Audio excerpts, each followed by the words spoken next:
Hi, Modern Drummer. This is Chad from 311, and we're about to do my kit rundown. This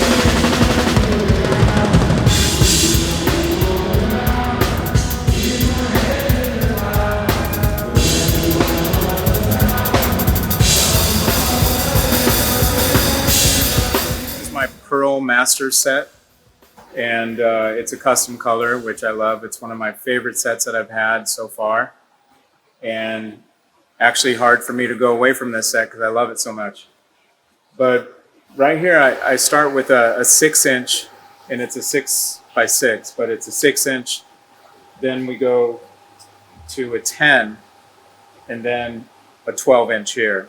And these aren't very deep toms at all. This is a 6-inch depth, 7, and an 8-inch depth, I believe.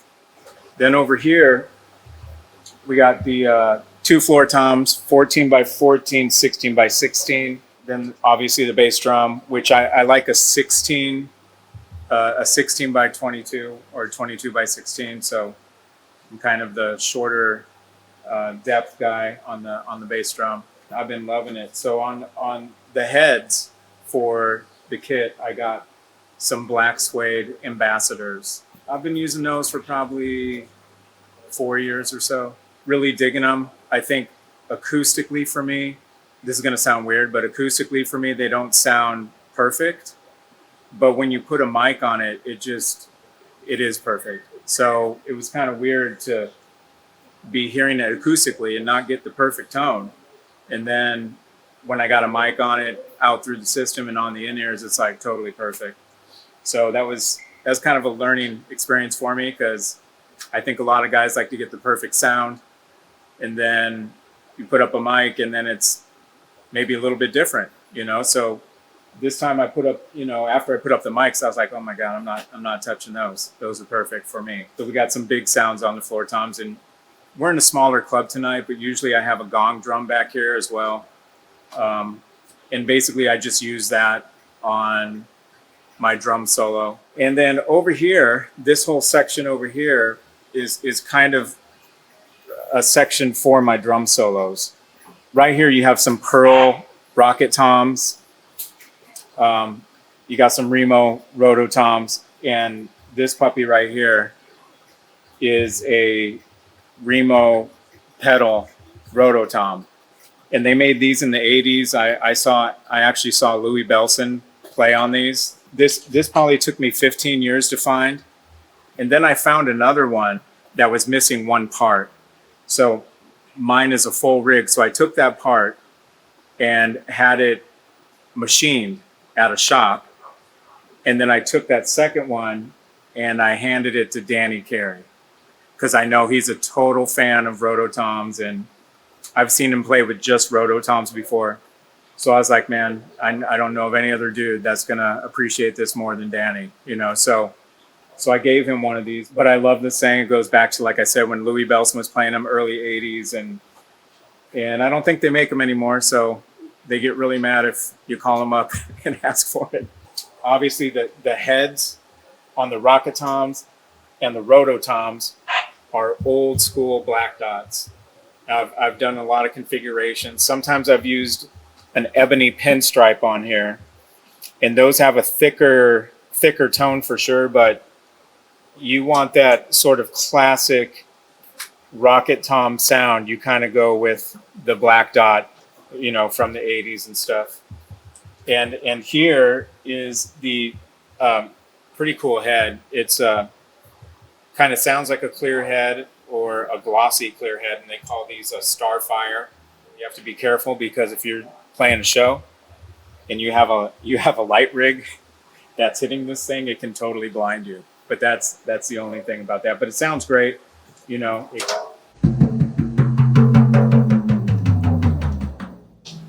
sounds great. But anyway, this is kind of the acoustic drums of the drum solo section. And then over here, I've incorporated electronics.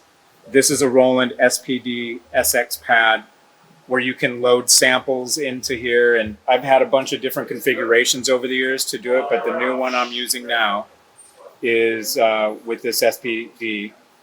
And then this is also a Roland SPD1 wave pad, where you can also load samples.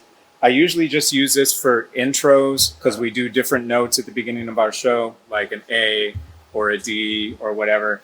So you can see I have the numbers written down here that we do. So this is just mainly for intros, and then of course any filler that we might need in the show. But this right here is a Korg wave drum, and this is a fun little unit. You know, you can play this with your hands, you can play it with sticks. There's a lot of different ethnic drums on there that have great samples, great tones. And actually the way this thing works, it has a little mic under here. So sometimes people, you know, wonder why it sounds so real. They combine this actual sound, you know, with this microphone in here catching your hand, hitting it, and it both combines, goes through the speakers, and you get a really kind of cross between an authentic hand drum and an electric hand drum. So, you know, we have different samples on here.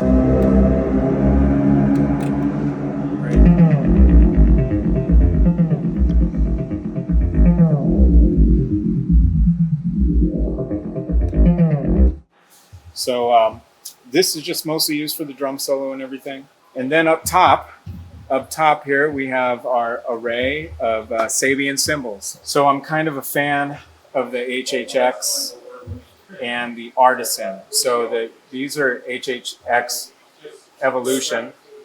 And I like the bigger cymbals. I like the 20-inch crash cymbals. And so, yeah, 18 is probably 18 as well. But my main crashes here, these are 20s here. These are kind of like maybe a little more trashier sounding, which is a good thing for me. Over here, I have a couple different rides for a couple of different situations that might arise during our set. So this one is called the Jam Master Ride and looks to be hand hammered, and it's 22-inch. And this is a Artisan, and this is a raw bell ride. I believe that's what they call it. I love, just like I love my drums, I love this ride cymbal, and I would be very, very sad if I lost this thing because it's just, I love it. It works for me, and it also works for the band. I've tried out a lot of different ride cymbals over the years. I can't ever really get away from this because it like fits with the band. It fits with 311 style. It's kind of funny that a ride cymbal would be a style inside a band, but this is the perfect one for it. So, and then there's an Artisan crash over here. I think this is probably a 17-inch, even though it's not marked. I think it's a 17-inch, which is more reminiscent of, say, an old school crash. That's really good positioning there for if I'm going to do some fast tom rolls, come off the rolls, and I'll always have a crash over here to hit instead of having to go over here because I have two rides up here, so these don't crash very well. Obviously, this Evolution has some rivets in it. I have to say I'm not sure if they offer that, but they had one there at the place in Burbank, so I had to grab it because every drummer loves a cymbal with rivets. So I had to grab it. All the hardware, the tom arms, the cymbal arms, the clamps, you know, because there's probably 35 clamps on this thing. And what we like to do is also have some clamps available for microphones position. So we don't have a ton of mic stands around the kit. So we incorporate it into some of the clamps around the kit. And also with spreading out the kit and having enough room, we have these expanders in the middle here. These are some expanders that go between the rack. So that helps you just gain a little bit of space and able to bring it over. Same thing over here, you gain a little bit of space and bring it over. It really is really cool. It really, really helps. It gives you a little bit of extra leeway. This puppy right here is my reference pearl snare, and it's a steel snare. It's I think it's a 14 by 7, 6.5, 14 by 7. And you know, a lot of people, you know, think I use a piccolo, but really I think it just turns out to be the way that you kind of hit the drum. And this is not so much cranked on this head here, but it's about medium, you know, because I like to keep some body in the drum. You know, I started using this probably, I don't know, 6 years ago, and I was using it to fill up body in a studio because I was saying, well, my 5.5, it's real snappy, but it's not filling up the room like I want it to. So I changed to this, and I haven't gone back from it. It is cranking, it has body, it's snapping, has lots of snare response on there, and I'm loving it. Pearl hi-hat stand, pearl bass drum pedal, pearl snare stand as well. Also, the head on here,